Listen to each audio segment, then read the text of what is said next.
14번째 사연.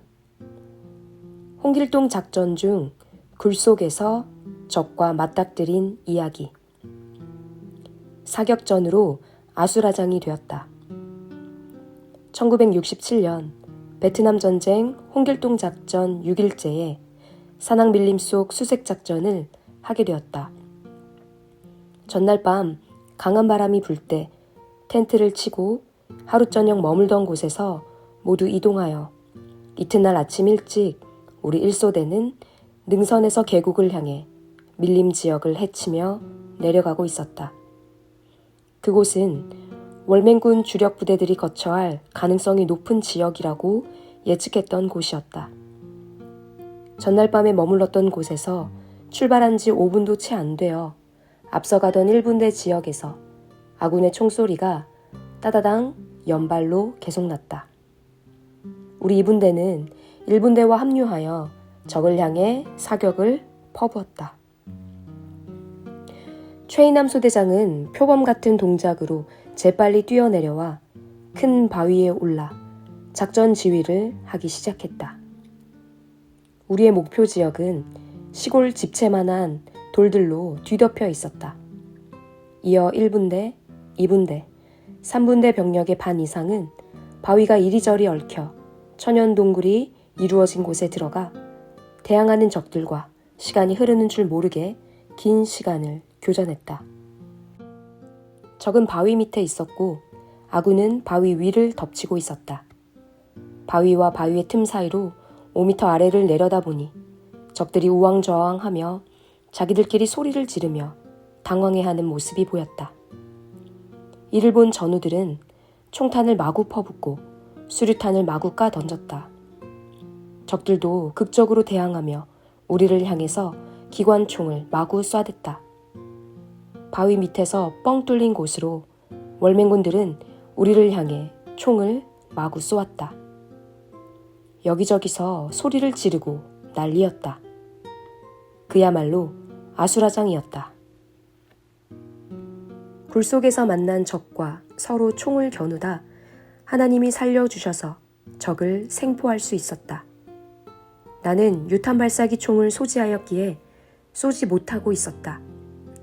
유탄 발사기는 40mm 유탄을 400m 먼 거리까지 쏠 수 있는 반면 유탄이 처음에 몇 번 회전하면서 날아가야 뇌관이 작동하므로 40m 내의 거리에서는 쏴도 기능 발휘를 못하고 내게 파편만 튀기 때문이다. 그래서 이 교전 상황을 소대장 바로 앞에서 지켜보다가 잘못하면 아군 총에 맞아 죽을 상황이라 몸을 은폐하려고 큰 바위 쪽으로 자리를 빨리 옮겼다. 천연 동굴이 있어 몸을 반쯤 웅크리고 바짝 긴장하여 바깥쪽과 굴 안쪽을 경계하고 있었다. 적군과 계속 교전 중이라 화염이 자욱하여 짙은 안개가 낀 것 같았다. 적이 어디서 나타날지 알 수 없으니 예리한 정신으로 계속 한눈은 굴 안쪽을, 한눈은 바깥쪽을 쳐다보고 있었다. 1초도 한눈을 팔 수 없는 긴장된 순간이었다. 이때 나는 천연동굴 바위 밑으로 3에서 4m 들어간 위치에 있었다. 이 순간 예감이 이상하여 뒤를 쳐다보았을 때 내 등 뒤에서 적 한 명이 총을 겨누며 4m 전방 굴 안쪽에서 허리를 바짝 구부린 채 살금살금 기어 나오고 있었다. 나는 번개처럼 몸을 적쪽으로 휙 돌려 내가 가지고 있던 M79 유탄 발사기 총구를 적에게 겨누었다. 엿다이랭 손들어 하고 나는 천둥번개처럼 소리를 지르며 총구를 들이댔다. 적도 깜짝 놀라 당황하여 나에게 즉시 총구를 겨누고 엿다이랭 하며 고함을 치면서 핏발 서린 눈으로 뚫어지게 쳐다보고 있었다. 적도 굴에 숨어 있다가 상대편인 우리 아군이 굴속 진격을 하자 아무래도 안 되게 생겼으니 상황을 살핀 후 번개처럼 도망가려고 굴 바깥쪽으로 나오고 있는 중이었다. 막다른 골목에 부딪히면 개 새끼도 대든다고 하더니만 적은 좀처럼 손을 들지 않고 눈을 말똥말똥 뜨고 총을 내 몸에 겨눈 채 시부렁시부렁하며 뭐라고 중얼거렸다. 내가 쏘면 나도 쏘겠다는 말 같았다. 야, 이 녀석아, 내가 손들어야 산다. 내가 손들면 너 죽고 나 죽는다. 하고 평소 내가 포로를 잡을 때 말하듯 그에게 말했다.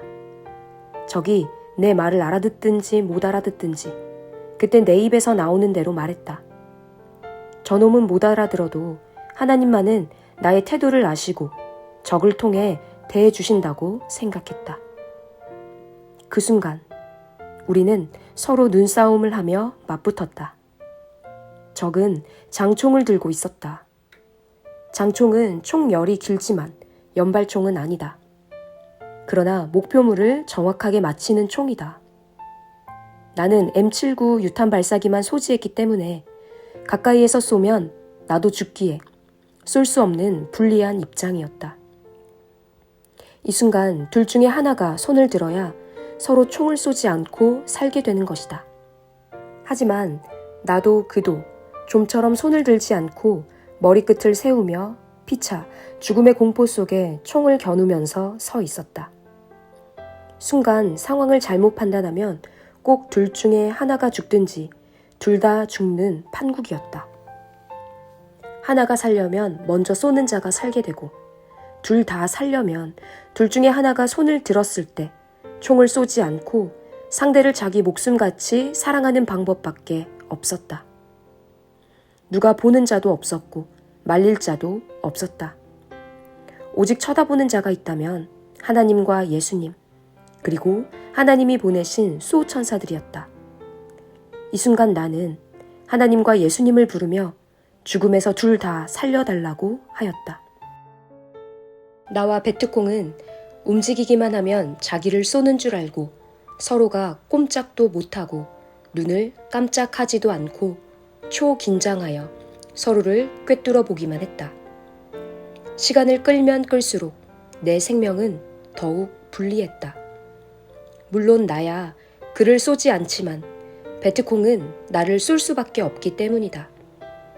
처음에 적을 먼저 보았을 때 수류탄이라도 던져 폭파시켰으면 이 같은 고통과 죽음의 공포를 겪을 필요가 없었다.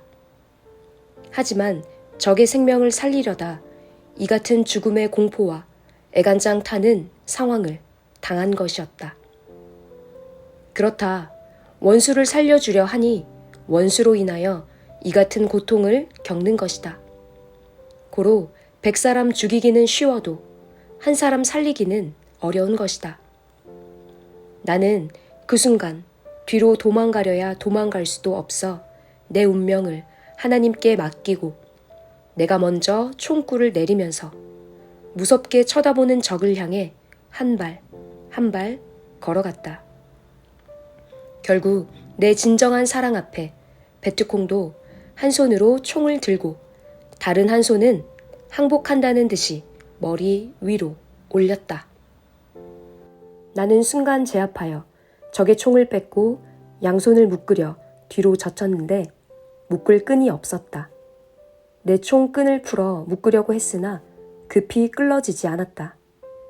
이때 번뜩 생각이 스쳤다. 어젯밤 꿈 때문에 선견 지명이 있어 적을 잡으면 손을 묶기 위해 아침에 조명탄을 분해하여 낙하산 끈을 끊어서 내 뒷주머니에 넣은 것이 생각났다. 즉시 끈을 꺼내어 끊어지지도 않는 그 나일론 끈으로 적을 뒷결박해 놓았다. 적은 너무 세게 묶어서 아픈지 손목을 뒤흔들었다. 끈을 풀어 다시 느슨하게 묶어주었다. 내게 잡혔으니 안심하라고 적의 어깨를 툭툭 두들겨주고 볼을 쓰다듬어 주었다. 걱정하지 마라. 베트남어와 영어를 섞어서 No, get good out 하였다. 이 말은 죽이지 않겠다는 말이다. 적은 내 말을 알아듣고 얼굴에 화색이 돌았다. 이 같은 일은 하나님, 성령님, 성자와 예수님이 같이 해주셔야만 할 수 있는 일이다. 전쟁터에서는 총을 먼저 쏴야 쏜 사람이 살게 되어 있다. 그래서 적만 보면 서로 혈안이 되어 무조건 쏴버린다. 그래도 나는 다 하나님의 생명들이다 라고 생각을 하면서 순간 판단을 하고 행하지만 적들은 생각할 여유가 없다. 무조건 쏜다. 그런데 이날 적이 쏘지 않은 것은 하나님께서 쏘지 말라 하신 것이다. 하나님이 함께하여 이 같은 표적이 일어났다. 그리고 그 상황에서 먼저 총구를 내리는 나의 행실을 그에게 보여주었다. 내가 먼저 생명을 살려주는 모습을 보게 하여 감동을 시킨 것이다. 뒤에 이어지는 글을 보면 이 사건이 하나님께서 친히 행하신 사건임을 더욱 깨닫게 될 것이다. 그 적을 생포함으로 인해 어마어마한 적의 무기를 노획하게 되었다. 만일 굴 속에서 죽였으면 무기를 얻을 수 없었다. 생명을 살려주니 전쟁에서 최고로 바라는 적의 무기를 어마어마하게 노획하게 해주셨다. 다음 이야기를 들어보자. 포로를 죽이지 않고 연대 본부로 후송했다. 굴 바깥에서는 적과 맞붙은 1차 교전이 끝났다. 급한 작전이 끝난 것이다. 도망갈 자는 도망가고 남은 자는 죽고 하여 비로소 소대장이 사격 중지 명령을 내렸다. 그제야 나도 안심하고 생포한 적을 끌고 나왔다. 얼마나 많은 총을 쏘고 수류탄을 터뜨렸는지 화약 연기가 주위에 자욱했다. 눈에 화약 연기가 들어가 따가웠다. 소대장을 중심으로 전우들이 모여들어 보고들을 했다. 아군은 한 명도 총에 맞은 사람 없이 전원이 무사했다. 소대장은 야, 작전 성공이라고 말하며 좋아했다. 내가 포로를 데리고 와서 소대장에게 보고하니 소대장은 아이고, 왜 또 생포했냐? 그러다 너 죽는다. 그냥 쏴 죽여버리지 또 살려서 잡아왔냐? 했다. 이때 옆에 있는 분대장이 쏴 죽이자고 하며 생포한 적에게 총을 대자 적은 나를 쳐다보았다. 내가 포로로 잡아왔으니 나만 쳐다보고 있는 것이었다. 적은 달달달달 떨고 있었다. 목숨이 왔다 갔다 하는 순간으로 마치 사형장에 서 있는 것 같았다. 분대장이 총을 못 쏘게 내가 총구를 옆으로 밀었더니 적은 다시 안심했다. 소대장은 이왕 생포했으니 헬리콥터에 실어 연대 본부로 후송해 보내자고 했다. 그래도 옆 분대장은 적만 보면 분노가 치솟는다고 하며 죽여버리자고 했다. 나는 그 분대장에게 내가 생명을 내걸고 포로를 잡았는데 그렇게 죽이려 하냐 하고 화를 내며 한마디 했다. 나와 분대장이 다투는 것을 생포한 적이 쳐다보고 있었고 내가 자기를 못 죽이게 막고 있다는 것을 알았다. 그래서 내게로 몸을 피했다. 나를 자기 살리는 구원자로 생각하는 태도였다. 옆 분대장에게 내가 말하기를 적도 생명이니 살려주면 나쁜 꼴이 없다. 그동안 다 좋은 꼴이 있지 않았냐. 포로를 죽이는 것은 합당치 않다. 소대장님 말씀대로 생포한 자를 연대로 데리고 가서 상황을 들어보는 것이 좋겠다 하였다. 내가 반발하며 강하게 말하니 그 분대장도 옆으로 갔다. 나는 이 분대 소속이라 내 분대장이 따로 있고 또 소대장이 연대로 후송하자고 말한 것도 있으니 더 밀어붙여 말했던 것이다. 하나님이 나와 함께 하시니 나는 담대하게 행했다. 생포한 적은 나를 쳐다보더니 생명의 은인을 만난 듯 눈물을 글썽거렸다. 말은 못해도 진실로 좋아하는 모습이었다. 내가 적한테 다가가서 손을 잡으며 걱정 말라고 했다. 나는 이 사람도 나를 살려줬으니 나도 이 사람을 살려주는 책임을 해야지 라고 생각했다. 그 적은 내 마음을 느꼈는지 아무도 쳐다보지 않고 나만 쳐다보고 있었다. 내가 포로로 잡은 지 불과 30분도 안 됐지만 내가 하는 태도를 보고 나만 의지하는 것 같았다. 다른 사람들은 자기를 죽이려고 하는데 나는 못 죽이게 하니 구세주로 본 것이다. 결국 소대장은 중대장에게 무전을 쳐서 포로 잡은 것을 보고하였고 중대장이 헬리콥터를 불렀다. 약 30분 후에 헬기가 왔다. 줄을 내려서 포로를 매달아 끌어올린 후 헬기는 하늘로 쑥 솟아 연대 본부로 날아갔다. 내가 잡은 포로가 정보를 주어 980정의 총을 노획하게 되었다. 그 후에 소식을 들어보니 내가 잡은 포로는 한동안 우리 연대 본부에 소속되어 있으면서 조사를 받았다고 했다. 한국군에게 자기 부대의 상황을 잘 말해주며 협조해 주었다고 했다.